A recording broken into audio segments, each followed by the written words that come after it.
Saudara, bantuan untuk 1.000 imam masjid di Makassar ini dilakukan pemerintah Kota Makassar bekerja sama dengan Badan Amil Zakat Kota Makassar. Bantuan diserahkan langsung kepada para imam masjid di Aula Universitas Islam Makassar. Bantuan ini bagian dari upaya pemerintah Kota Makassar meningkatkan kesejahteraan hidup para imam masjid, utamanya yang selama ini masih hidup serba kekurangan. Hari ini sangat penting kita silaturahmi dengan para imam-imam masjid.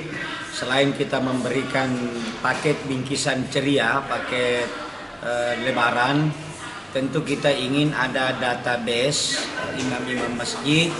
Dari situ kita akan punya kelas siapa yang ekonominya mapan, siapa yang menengah, siapa yang rendah, siapa yang bisa diberdayakan. Karena tugasnya Basnas adalah mengangkat derajat para imam.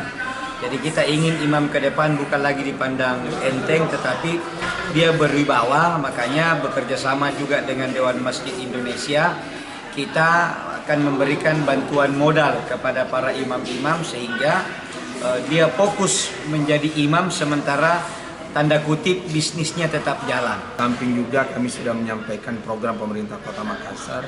Alhamdulillah tahun 2023 kami sudah meningkatkan kesejahteraan imam termasuk guru mengaji dan penghafal itu dari sekali setahun menjadi 2 kali setahun.